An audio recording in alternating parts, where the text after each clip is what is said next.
अस्सलाम वालेकुम। अबरार रशीद आपकी खिदमत में हाजिर है और मेरी आपसे रिक्वेस्ट कि अगर अभी तक आपने मेरे चैनल को सब्सक्राइब नहीं किया तो प्लीज़ इसे सब्सक्राइब कर लें और जो बेल आइकन है उसको ज़रूर प्रेस करें ताकि मेरी वीडियो का नोटिफिकेशन आप तक पहुंच सके। मैंने गुज़श्ता रोज़ अपनी एक वीडियो में आपसे वादा किया था कि मैं कोशिश करूँगा कि जो मेरी आपसे गुफ्तगू हो वो कन्वर्सेशनल हो, यानी गपशप के अंदाज में हो, बातचीत के अंदाज में हो। आपको ऐसा ना लगे कि जैसे मैं किसी जगह देखकर कोई ख़बरें पढ़ रहा हूँ। और मैं एक मरतबा फिर शुक्रिया अदा करूँगा अपने उन फॉलोअर्स का, दोस्तों का, जिन्होंने मुनासिब समझा कि वो मुझे अगर मेरी उनको ये गलती नज़र आ रही थी या उसमें कोई मेरी वीडियोस में कमी नज़र आ रही थी, उसकी उन्होंने निशानदेही की कि सर आप बहुत फार्मल नज़र आते हैं, रिलैक्स होकर हमें इंफॉर्मेशन दिया करें। मैं कोशिश करता था कि टाइम कंस्ट्रेंट होता है कि मैं अपनी वीडियो को मुख्तसर से मुख्तसर करूं ताकि आप लोगों का टाइम भी बचे। पर आज जो मेरे मौज़ूआत हैं वो हैं कि एक तो ये है कि एमिरेट्स एयरलाइन ने जो स्टूडेंट्स हैं उनको एक डिस्काउंट का ऐलान किया है तमाम दुनिया में। ये सिर्फ यूएई के हवाले से बात नहीं है। और दूसरी बात ये है कि अब यूएई से बहुत से लोग कनाडा मूव होना चाहते हैं, शिफ्ट होना चाहते हैं, एमिग्रेट होना चाहते हैं, यानी वो अब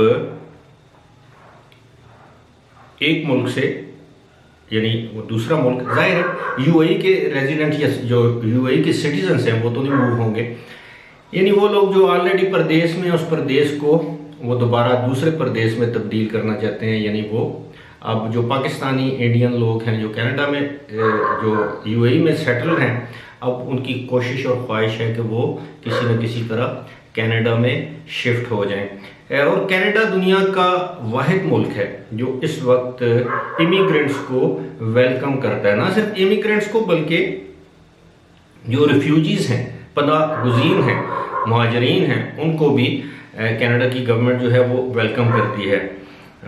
और इस हवाले से मैं आपको ये भी बता दूं कि सिर्फ 2018 में कनाडा में जो पनाह गुज़ीर हैं, जो मुहाजिरीन हैं, उनको जो उन्होंने वो स्टेटस दिया है उसकी तादाद है 28,000। ये UNHCR की मैं फिगर्स कोट कर रहा हूँ। इसके अलावा बेशुमार उनकी कैटेगरीज हैं। अगर आप वहाँ की PR यानी परमानेंट रेजिडेंटशिप हासिल करना चाहें तो उसके लिए भी उनके मुख्तलिफ कवानीन हैं, मुख्तलिफ कैटेगरीज हैं और टोटल तकरीबन 13 के करीब ऑप्शन या कैटेगरीज आप कह सकते हैं वो इसमें हैं। इसमें जो है फेडरल स्किल्ड प्रोग्राम है, प्रोविंशियल नॉमिनी प्रोग्राम है, अटलांटिक इमिग्रेशन पायलट प्रोग्राम है, rural and northern pilot program है। और मैं आपको ये बताऊं कि एक तो उनकी फेडरल गवर्नमेंट का प्रोग्राम है जिसको स्किल्ड कहते हैं कि आपको स्किल्ड किसी भी शोबे में आपकी स्किल है, कंप्यूटर में, IT में है, मेडिसिन में है, इंजीनियरिंग में है या कोई किसी भी डिपार्टमेंट में, उसमें आपको वे किया जाता है। आपके नंबर्स होते हैं कि आपकी उम्र के लिहाज से आपके नंबर्स हैं, आपकी तालीम के लिहाज से, आपकी लैंग्वेज स्किल के लिहाज से, आपकी जॉब स्किल या जॉब एक्सपीरियंस के लिहाज से मार्किंग होती है, नंबर्स आते हैं। उसमें अगर आप पूरा उतरते हैं तो आपको आसानी से वीज़ा मिल सकता है, ना सिर्फ आपको बल्कि आपकी अहलिया या अहले खाना या बच्चों को, डिपेंडेंट बच्चों को। अब कनाडा के जो प्रोविंसेस जो इस चीज़ को अभी इसको ऑफर कर रहे हैं उनमें है Alberta, British Columbia, Manitoba, New Brunswick, Newfoundland and Labrador, North West Territories, Nova Scotia, Ontario, Prince Edward Island, Saskatchewan, ये कैनेडियन भी इसका नाम बड़ा मुश्किल से लिखते हैं, सास्कैचुआन और यूकॉन। खैर ये जो प्रोविंसेस हैं, इसके अलावा क्यूबेक भी है जो कनाडा का सबसे बड़ा प्रोविंस। अब मैं जो असल चीज़ जो मैं आपसे शेयर करना चाह रहा हूँ वो ये है कि अगर आप यूएई से कनाडा के लिए जायज़ तरीके पर इमिग्रेशन के लिए अप्लाई करते हैं तो आपके जो एप्लीकेशन है आमतौर पर 6 से 12 महीने लगते हैं। लेकिन अगर आप इवन पाकिस्तानी और इंडियन भी आप यूएई से अप्लाई करेंगे, चाहे ऑनलाइन करें चाहे उनकी एम्बेसी के थ्रू करें, तो आपको 6 से 12 महीने या इससे भी कम अर्सा लग सकता है। डिपेंड करता है अगर आप इकोनॉमिक कैटेगरी में जाते हैं, वहाँ पर इन्वेस्टमेंट की कैटेगरी में जाते हैं, तो आपका जो चांसेस हैं वो ज़्यादा बढ़ जाते हैं और उसमें वक्त कम दरकार होगा।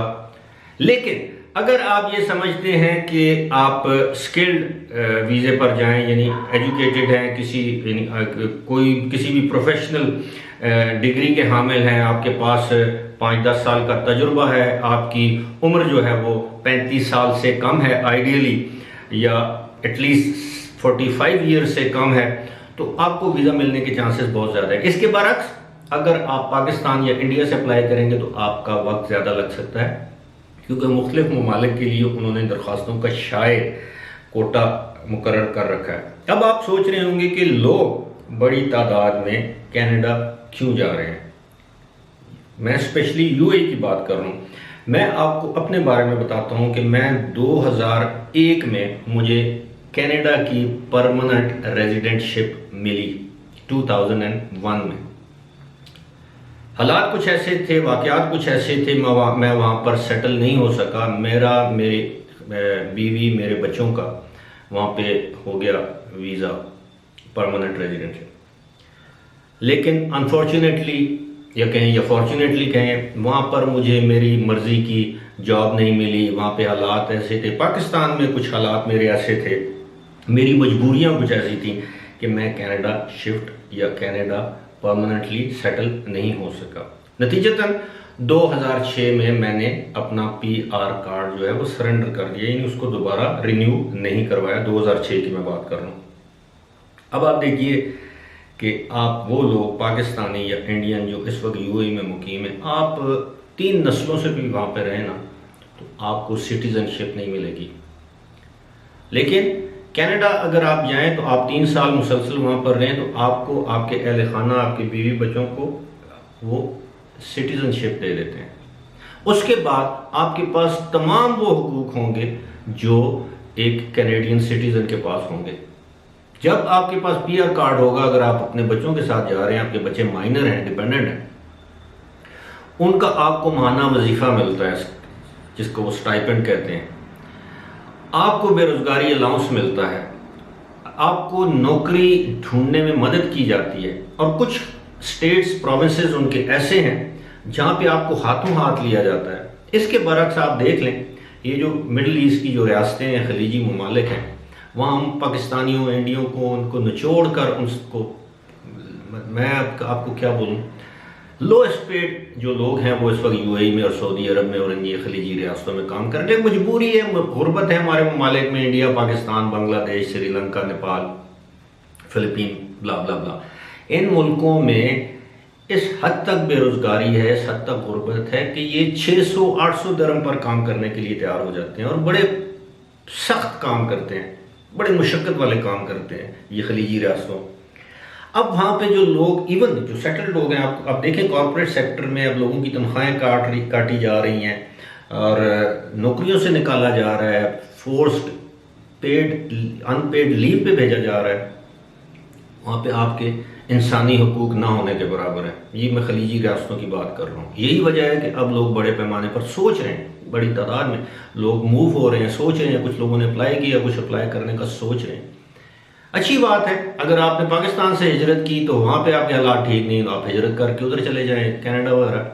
अब कनाडा में क्या है, द मोस्ट टॉलरेंट सोसाइटी, बड़े टॉलरेंट लोग हैं, बड़े हॉस्पिटेबल लोग हैं। जिस तरह हम पाकिस्तानी हैं ना, मेहमान नवाज, दिल के खुले, कुशादा, इसी तरह कैनेडियन जो लोग हैं।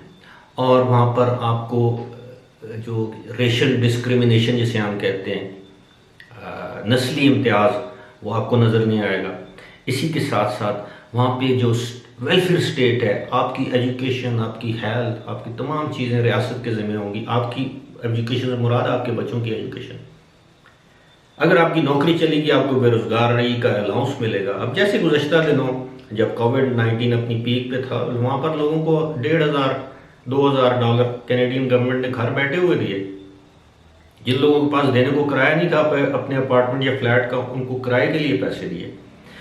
तो इसलिए अब लोग सोच रहे हैं कि वो कनाडा चले जाएं। किसी वीडियो में मैं आपको एक एक करके इनकी कैटेगरीज बताऊंगा कि रिफ्यूजी असाइलम यानी आपने पनाह लेनी है, उसका क्या तरीक़ाकार है, आप पनाह गुज़ीन के वीज़े पर जाएंगे, उसका क्या तरीक़ाकार है, आप अपने मुल्क यानी अगर आप पाकिस्तान में और आप स्टेट या किसी इदारे की परसिक्यूशन, जुल्म और ज़्यादती का शिकार है, आप यहाँ से अप्लाई कर सकते हैं कैनेडियन जो है वो वहाँ का असाइलम या रिफ्यूजी स्टेटस के लिए। तो ये बहुत ही इनकी डाइवर्स किस्म की इमिग्रेशन का प्लान है और दे इनकरेज, वो कहते हैं जी ये बाहर के जो लोग आते हैं मोस्ट पीसफुल, ख़ास तौर पर पाकिस्तानी और Indian, very peaceful, very peace loving people, family oriented people, very competent, educated और इंटेलिजेंट, तो उनको यही कुछ चाहिए।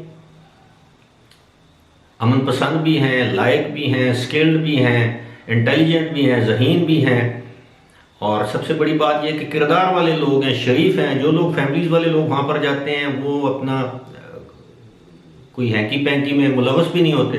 तो लिहाजा इस हवाले से मैं कह रहा था कि अब यूएई से बड़े पैमाने पर लोग जो हैं वो कनाडा मूव होने की ख्वाहिश भी रखते हैं। कुछ लोग मूव हो गए हैं, कुछ मूव होने के प्रोसेस में, और कुछ इस बारे में सोच रहे हैं। वजह क्या है?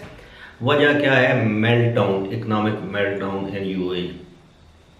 ये जो मर्जी ये कहें, कम से कम 4 साल तक, 2024 तक इकोनॉमिक रिबाउंड नहीं होगा यूएई में। ये मेरी बात आप किसी जगह लिख के रख लें। ये जो क्लेम करते हैं बिल्कुल नहीं होगा। अभी तो 1-2 साल तक ऑयल प्राइसेस ऊपर नहीं आएंगी, 2 साल तक जो टूरिज्म सेक्टर है वो इसी तरह डिस्टर्ब रहेगा, एविएशन इंडस्ट्री इसी तरह डिस्टर्ब रहेगी, तो इनकी इकॉनमी किस तरह ऊपर जाएगी? और आपको पता है इन लोगों की इनका एक मसला भी है। मसला ये है कि ये वहाँ के हुक्मरान ख़ानदान अमीर हैं। रियासतें अब इतनी अमीर नहीं है जितने उनके हुक्मरान ख़ानदान। मैं किसी एक हुक्मरान ख़ानदान की बात नहीं कर रहा, आप जिधर भी देखें, आप सऊदी अरब में देखें, अरबों खरबों हैं उनके जो रॉयल फैमिली के जो मेंबर्स हैं। आप बहरीन में देखें, कुवैत में देखें, ओमान में देखें, यूएई में देखें। तो अब इनके अल्ले तल्ले ख़त्म होने वाले हैं मेरे भाइयों। आप यकीन करें, मैं आपको सही कह रहा हूँ। जिन लोगों के पास स्किल है, एजुकेशन है, एक्सपीरियंस है, those who are young, they must try their luck in Canada. I hope they will succeed. और इसी के साथ मुझे दीजिए इजाज़त। खुदा हाफिज़।